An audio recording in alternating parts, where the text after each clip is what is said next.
Hello everyone. आज का अपना टॉपिक है factors affecting adsorption of gases on the surface of solid. ऐसे तो एड्सॉर्प्शन को काफी सारे फैक्टर्स अफेक्ट करते हैं, हमने कुछ प्रीवियस वीडियो में भी देखे थे। बट अब हम मेजर फैक्टर अफेक्टिंग की बात करेंगे कि मेजरली किसी भी गैस के सॉलिड पे एड्सॉर्प्शन को कौन कौन से फैक्टर्स अफेक्ट करते हैं। तो देखो, अगर यहाँ पे हम बात करें तो अपना गैस क्या हो गया, एड्सॉर्बेट, और सॉलिड क्या हो गया, एड्सॉर्बेंट। तो अब इन्हीं से रिलेटेड फैक्टर अफेक्टिंग देखते हैं। तो देखो, मेजर जो फैक्टर अफेक्टिंग होते हैं वो कौन से होंगे। सबसे पहला होता है अपना नेचर ऑफ एड्सॉर्बेंट। पहला फैक्टर अफेक्टिंग जो हम पढ़ेंगे वो है nature of adsorbent. Second factor हम जो पढ़ेंगे वो है नेचर ऑफ एड्सॉर्बेट। कि देखो, एड्सॉर्प्शन की जो प्रोसेस है वो एड्सॉर्ब करने वाले और एड्सॉर्ब होने वाले दोनों पे इक्वली डिपेंड करेगी, दोनों का इफेक्ट पड़ता है। तो हम दोनों का इनका इफेक्ट देखेंगे। नेक्स्ट हम पढ़ते हैं टेम्परेचर, फिर हम देखेंगे प्रेशर, फिर हम देखेंगे specific area of adsorbent, adsorbent का स्पेसिफिक एरिया, और लास्ट होता है activation of solid adsorbent. Last होता है एक्टिवेशन ऑफ सॉलिड एड्सॉर्बेंट। मतलब कुल मिला के हमें ये फैक्टर से डील करना है, ये फैक्टर हम पढ़ने वाले हैं। तो देखो, सबसे पहले फैक्टर अफेक्टिंग की बात करते हैं, और पहला फैक्टर अफेक्टिंग अपना क्या आता है, nature of adsorbent. Nature of adsorbent से क्या मतलब रहता है कि हम जो भी एड्सॉर्बेंट ले रहे हैं उसका नेचर भी तो अफेक्ट करेगा, कि कहीं ऐसा ना हो कि हमारा एड्सॉर्बेंट ऐसा हो, हम कितने एड्सॉर्बेंट लाएं और वो उनको अट्रैक्ट ही ना करे, रिटेन ही ना करे अपने सरफेस पे, तो वो चीज भी अफेक्ट करती है। तो जनरली ये देखा गया कि जो ट्रांजिशन मेटल्स होती है या फिर ऐसे सॉलिड्स जिनका सरफेस पोरस हो, वो अच्छे एड्सॉर्बेंट की तरह बिहेव करते हैं, या फिर some specific sort of adsorbent भी होते हैं जो अच्छे एड्सॉर्बेंट की तरह बिहेव करते हैं। जैसे अगर कोई पॉइजनस गैस है, कोई कलरिंग मैटर है, वो चारकोल के फेस पर, चारकोल के सरफेस पर अच्छे से एड्सॉर्ब होने की टेंडेंसी रखते हैं या ज्यादा एड्सॉर्प्शन शो कराते हैं। तो वो कुल मिला के क्या हो गया कि नेचर ऑफ एड्सॉर्बेंट पे भी डिपेंड कर रहे हैं। तो हम यहाँ ये लिख सकते हैं कि नेचर ऑफ एड्सॉर्बेंट के अकॉर्डिंग अच्छे एड्सॉर्बेंट होते हैं अपने ट्रांजिशन मेटल्स या फिर वो सॉलिड जिनका सरफेस पोरस होता हो। तो solids having porous surface like transition metals behaves as good adsorbent।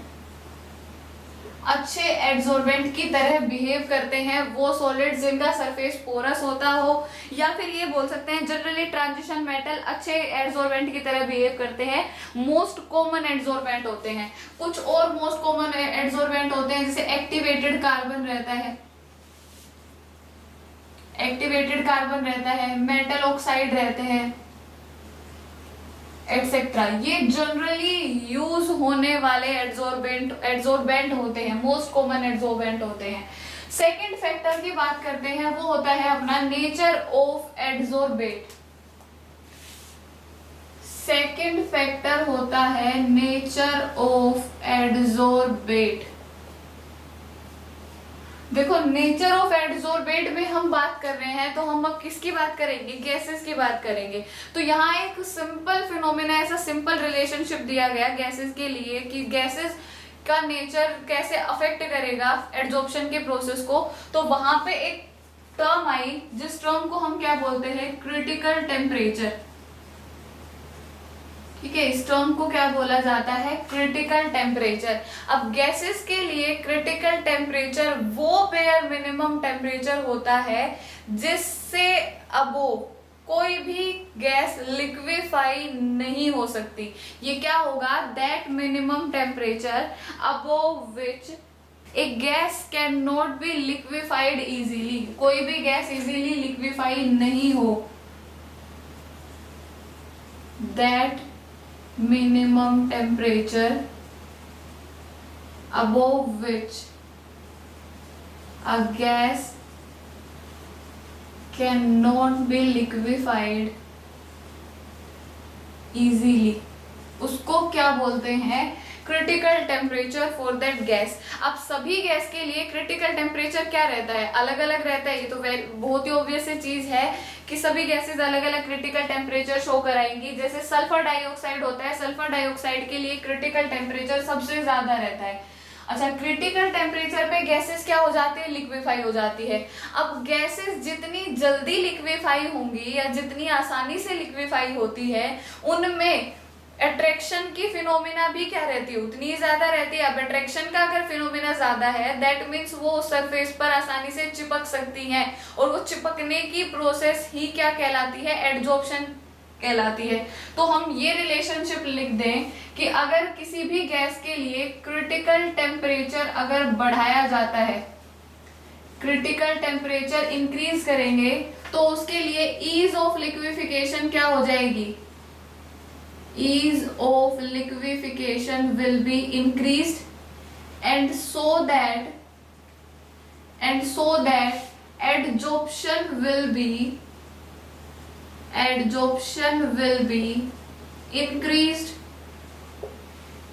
कि अगर उस गैस का क्रिटिकल टेम्परेचर ज्यादा है तो उसके लिए ईज ऑफ लिक्विफिकेशन भी क्या रहेगी, ज्यादा रहेगी, और उस ईज ऑफ लिक्विफिकेशन की वजह से उस पे एडजॉर्प्शन या उसके द्वारा जो एडजॉर्प्शन प्रोसेस शो कराई जाएगी, वो उसका एक्सटेंट भी क्या रहेगा, ज्यादा रहेगा। ये हो गया अपना second factor affecting nature of adsorbate. अब बात करते हैं थर्ड फैक्टर अफेक्टिंग की, वो होता है टेम्परेचर। थर्ड फैक्टर अफेक्टिंग होता है टेम्परेचर। अब देखो, अगर टेम्परेचर की बात करी जाए तो ओवरऑल रिलेशनशिप तो आता है ये कि अगर अपना टेम्परेचर बढ़ता है तो उस सरफेस पे एडजॉर्प्शन की प्रोसेस भी क्या होगी, इंक्रीज होगी। लेकिन ये जनरलाइज्ड था फॉर एंडोथर्मिक रिएक्शन। ये किसके लिए होता था, एंडोथर्मिक रिएक्शन, क्योंकि लीचेट क्लियर प्रिंसिपल तो ये बोलता था कि अगर एक्सोथर्मिक कोई रिएक्शन हो रही है और फिर हम टेम्परेचर बढ़ा रहे हैं तो वहां पे एडजॉर्प्शन क्या हो जाएगा, कम हो जाएगा। रेट ऑफ एडजॉर्प्शन या speed of adsorption will be decreases in that case according to Le Chatelier principle. लेकिन हमने ये भी देखा कि कम टेम्परेचर पे केमिकल एडजॉर्प्शन तो टेक्स प्लेस ही नहीं करता था, केमिकल एडजॉर्प्शन तो एग्जिस्ट ही नहीं करता था कम टेम्परेचर पे। तो देखो, उसके लिए तो वो चीज हो गई अनएप्लीकेबल, लेकिन फिजिकल एडजॉर्प्शन उस चीज को फुलफिल कर रहा था। तो हमने क्या बोल दिया कि टेम्परेचर का रिलेशनशिप हम देख मतलब ओवरऑल क्या डिनोशन दी गई, टर्म दी गई, दैट टेम्परेचर को अगर बढ़ाएंगे तो एडजॉर्प्शन भी इंक्रीज होगा, लेकिन सिर्फ एंडोथर्मिक रिएक्शन के लिए। ये बात एक्सोथर्मिक के लिए नहीं है, क्योंकि वहां पर लीचेट क्लियर प्रिंसिपल क्या होता है, फेल हो जाता है। तो ये आ गया टेम्परेचर का अफेक्ट। नेक्स्ट फैक्टर अफेक्ट पढ़ेंगे प्रेशर का factor affect. Fourth factor affecting adsorption is pressure. लेकिन ये प्रेशर एक्सर्ट कहाँ करा जाएगा, गैस पे एक्सर्ट करा जाएगा। और यहाँ पे भी क्या होता है, जैसे जैसे हम pressure on the gas increase करेंगे वैसे वैसे एडजॉर्प्शन भी क्या हो जाएगा, इंक्रीज हो जाएगा। ठीक है, जैसे जैसे किसी गैस पे प्रेशर बढ़ाया जाएगा तो उस गैस का एडजॉर्प्शन बढ़ जाएगा सॉलिड के सरफेस पे। देखो, अगर इसका जनरल एग्जांपल लें तो हम अगर अपनी स्टडी वगैरह से लें तो जनरली किताबों से चिपकना किसे पसंद होता है, लेकिन जब पेरेंट्स का प्रेशर होता है तो हम चिपकते हैं किताबों से, हम पढ़ाई से चिपकते हैं। तो ऐसा ही गैसेस के लिए होता है कि गैसेस पे अगर प्रेशर अप्लाई करा जाए तभी वो अट्रैक्शन और रिटेनिंग की प्रोसेस एक्सर्ट कराएगी, अदरवाइज वो कहाँ अट्रैक्शन और रिटेनिंग की प्रोसेस शो करेगी, कहीं नहीं। उनमें तो एंट्रोपी ज्यादा होती है, तो हमें उनमें एडजॉर्प्शन की प्रोसेस बढ़ाने के लिए प्रेशर को भी क्या कराना पड़ेगा, इंक्रीज कराना पड़ेगा। नेक्स्ट फैक्टर जो अफेक्ट करता है, fifth factor affecting is specific area of adsorbent. Fifth factor affecting is specific area of adsorbent। अच्छा, क्या सरफेस एरिया और स्पेसिफिक एरिया में कोई डिफरेंस होता है या सेम ही रहती है? सेम नहीं रहती। स्पेसिफिक एरिया और सरफेस एरिया में होता है डिफरेंस। स्पेसिफिक एरिया होता है किसी भी एडसोर्बेंट का पर ग्राम सरफेस एरिया, हम क्या लिख सकते हैं, पर ग्राम सरफेस एरिया ऑफ एडजॉर्बेंट, वो क्या होगा अपना स्पेसिफिक एरिया ऑफ एडजॉर्बेंट। ठीक है, अब देखो एडजॉर्बेंट होता है अपना ज्यादा अमाउंट में, मतलब वो तो एडजॉर्ब कर रहा होता है एडजॉर्बेंट को अपने सरफेस पर, तो उसका पर ग्राम सरफेस एरिया कैलकुलेट करना थोड़ा सा इम्प्रैक्टिकल है, उसको आसानी से कैलकुलेट नहीं कर सकते, तो हम क्या देख लेते हैं, सरफेस एरिया ही देख लेते हैं। और ये हमने फिजिकल एडजॉर्प्शन और केमिकल एडजॉर्प्शन में पढ़ा था कि अगर हम सरफेस एरिया इंक्रीज करते हैं तो उसकी वजह से एडजॉर्प्शन भी क्या हो जाता है, इंक्रीज हो जाता है। हम यहाँ पर लास्ट वाली वर्ड और इसमें ऐड कर देते हैं कि अगर सरफेस एरिया ऑफ एडजॉर्बेंट बढ़ाया जाए तो उसकी वजह से एडजॉर्प्शन भी क्या हो जाता है, इंक्रीज हो जाता है। ठीक है, अच्छा लास्ट फैक्टर जो अफेक्ट करता है एडजॉर्प्शन को वो होता है activation of solid adsorbent. Solid adsorbent को हम कैसे एक्टिवेट कर सकते हैं for increasing rate of adsorption. Rate of adsorption को बढ़ाने के लिए हम क्या क्या टेक्निक्स यूज कर सकते हैं। सबसे पहला तो हम क्या यूज कर सकते हैं कि जो सॉलिड एडजॉर्बेंट पे ऑलरेडी गैस एडजॉर्ब हो चुकी थी उसको रिमूव कर दें by removing gases which are already adsorbed।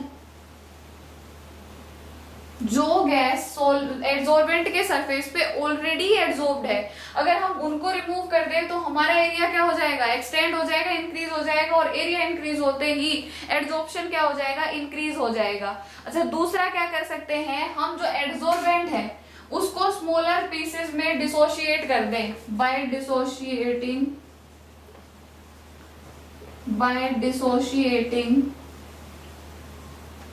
Adsorbent in smaller pieces और ग्रेन्स। छोटे हिस्सों में, छोटे टुकड़ों में तोड़ के भी एडजॉर्प्शन बढ़ाया जा सकता है। मान लो अपना एडजॉर्बेंट ये था, ठीक है, अब मैं इसको दो पार्टिकल में, तीन हिस्सों में, पार्टिकल में नहीं सॉरी 2 या 3 हिस्सों में इसको डिवाइड कर दूं। मान लो मैंने इसको 2 हिस्सों में डिवाइड कर दिया तो देखो सरफेस एरिया क्या हो गया, इंक्रीज हो गया। और ये चीज हमने अभी पढ़ी कि सरफेस एरिया अगर एडजॉर्बेंट का बढ़ता है तो उसके लिए एडजॉर्प्शन का रेट भी क्या हो जाएगा, ज्यादा हो जाएगा। लास्ट जो मेथड हम अप्लाई करते हैं वो होता है कि एडजॉर्बेंट के सरफेस को रफ बना के by making surface of adsorbent rough. Adsorbent के सरफेस को रफ बना के, क्योंकि जितना ज्यादा सरफेस उसका रफ रहेगा एडजॉर्बेंट का, फोर्स ऑफ अट्रैक्शन उनके बीच में क्या रहेगा, ज्यादा रहेगा, उनकी जो रिटेन करने की कैपेबिलिटी है वो भी ज्यादा रहेगी। या फिर इसको हम ये भी बोल सकते हैं कि उसका सरफेस, एडजॉर्बेंट का सरफेस पोरस रहे। तो अगर एडजॉर्बेंट का सरफेस पोरस रहता है तो वो ज्यादा अमाउंट में या ज्यादा कैपेबिलिटी के साथ एडजॉर्बेंट को होल्ड कर सकता है अपने सरफेस पे।